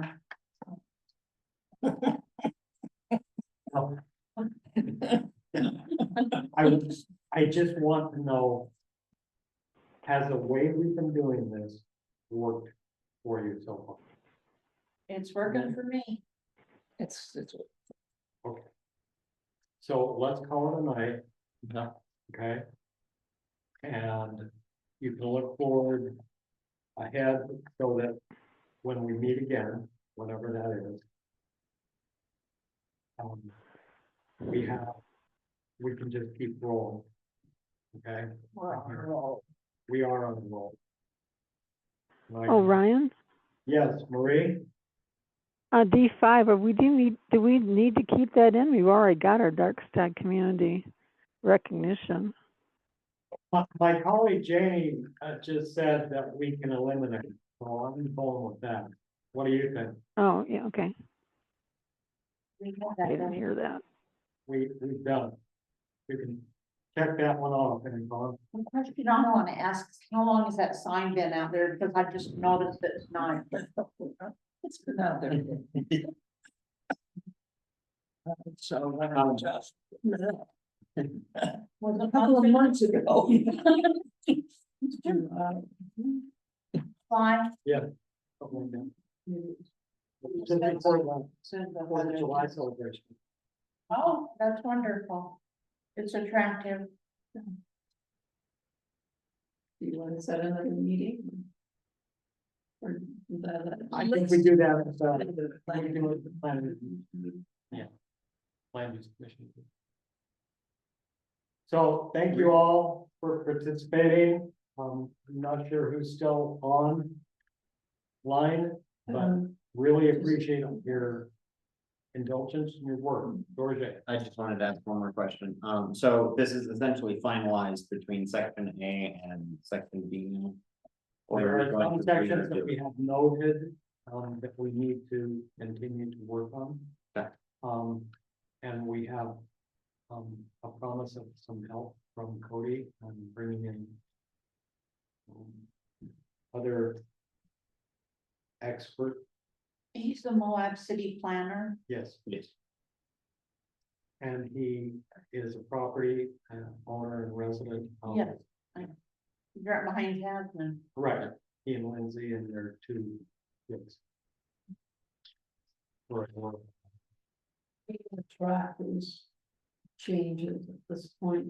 I think you and I will get together and I've been taking notes, you've been taking notes, we have a recording. And we'll get that information together for our next meeting. Mhm. And we can just refer to this meeting in the PLUC as an open, Mhm. right? Yeah, okay. And we can, in the interim, you and I put together these notes and that'll be the report back, Okay, okay? right. So, Georgia, Sorry, one more quick question. please. And we're prioritizing just kind of going through these questions, either reaffirming them, doing changes or removing them. And then we'll get to additions, or we prefer to have the additions kind of. Well, let's keep track of any of the opportunities that you see for changing, as we've been doing. And also, potential threats.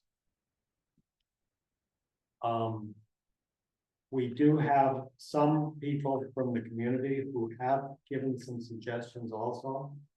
We only have, what, 4 or 5 so far? Well, yes, but from 2 different people. Yeah.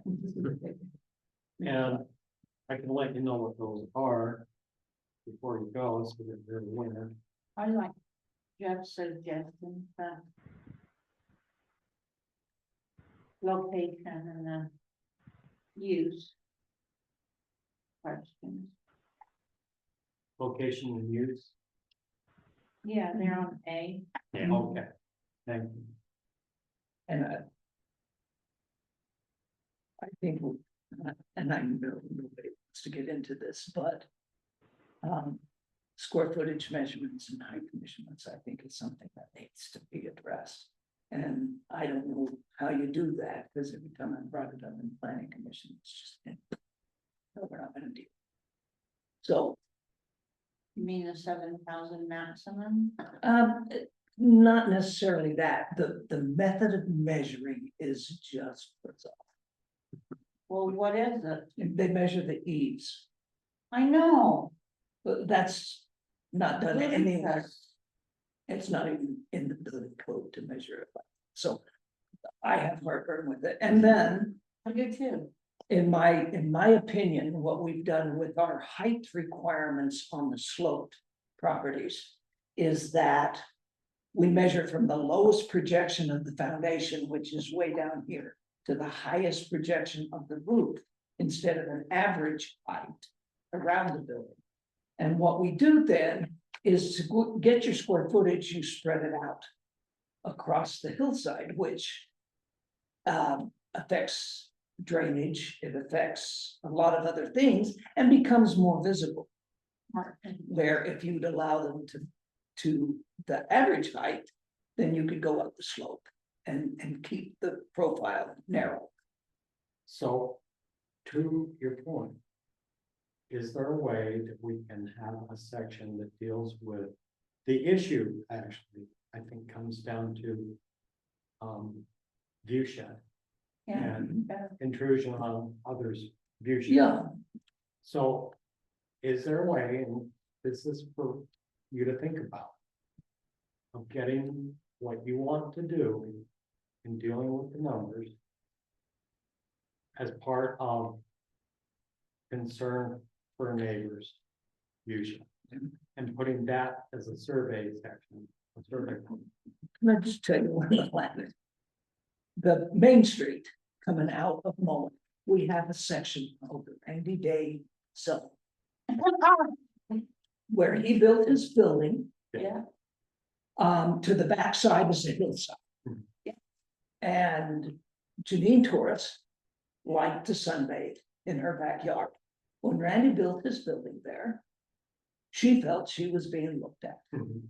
Well, so the town, to satisfy this one woman who didn't like that looming building, who bought at the bottom of the hill. So anything that happened on that next property was gonna be looming. Insisted they change the ordinance. So the ordinance is single story right there on Main Street. You can only have a single story building in that little section. Because one neighbor complained that the building loomed over yard.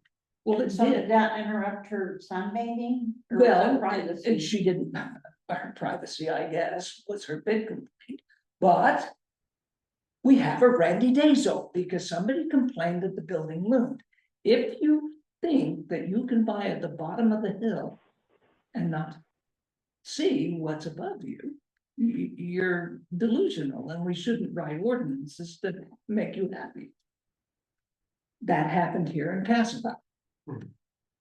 And somebody didn't like the fact that somebody built above them. Well, every new building, and I've watched almost every new building come here, was complained about. DA frame in the middle of the valley was inappropriate. The log cabin across the street was inappropriate. We should do something about that. That kind of stuff happens. And I don't necessarily feel like we should write ordinances to satisfy people who. We have 30-foot setbacks. Nowhere in Grand County do we have 30-foot setbacks. And in fact, when we started with the height of roofs and stuff, back when we had our town meetings over there, I took charts of view shed. And on the flat, if I built 30 feet away from that building and they built 30 feet away from me, there was 22 degrees of vision from a standing position on your front porch. And you can see every monument in the valley. And I illustrated that, and they didn't do it, but then, of course, I got tired. So, considering what we're talking about, what you're bringing, please look at envisioning how we can look at property owner rights to the view shed that we love, and how we can get the information that you want to get to and possible changes to our ordinances that will allow for full to happen. And suggestions for survey questions? Yeah. That, Yeah, it would have to be a survey question, so yeah, Because maybe just to relook at. or, I remember a number of occasions where this has come up.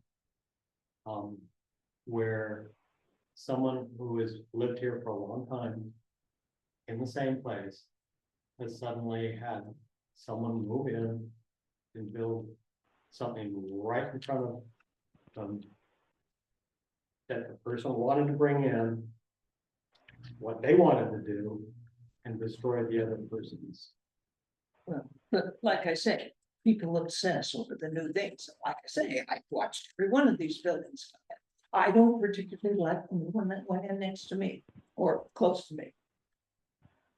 The Connex box thing. All that. Cost him $1.5 million to put it in, doesn't mean it's pretty. So the reporting is off. No, it's still rolling. Oh, well, you know, I've never been shy. So, So if we can do that, yeah, will you sure, look at that? Thank you. sure. And let's do it about property rights or Sure. couch it in some way that way. Okay, that may open up an opportunity. And Yeah, because I think those two questions right there were so just, any suggestions? What do you think of our current ordinances? That's one of those issues though, like the problem with the height, measuring height on the hillside. So many people in the valley don't know about that issue, so how do you write a question, Yeah. you know, about, like, we know that that needs to be resolved, and the planning commission has done that for years. Yeah. Which is, nobody's wanted to go back and address it. Right, but you're the man. You're the person to do it. This, But I think bringing it up so that it can go into your original plan and then Right now, it's where a guy has a walkout basement, from the bottom of that walkout basement, it's 29 feet. So he's allowed 8 feet. And then he needs to come up 4 to meet the ordinance. No one can see that from anywhere but his deck. If he could come out 20 feet, he could have a nice little seating area, but 8 feet isn't enough to do anything with scale.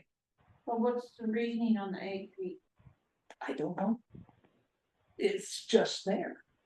And that's the kind of thing, if you can't see it. And from anywhere off the property and the slope comes in, he's probably already at 22 feet max. But Is it under construction? it's under construction. If you can find a way to put this in here and get feedback, let's work on the steps. Okay. All right. Good looking. It's not very observant, just being that part. you got it, Brendan. I'm looking for a final motion. I'll move with adjourn. It's been moved by Jeff, second, I will second. George, all in favor? I Hi. Thank you so much for your work. At what time? Adjournment. Bye, guys. 8:43. Yeah, thank you, Marie. People really know. Oh, yeah, I'll be around.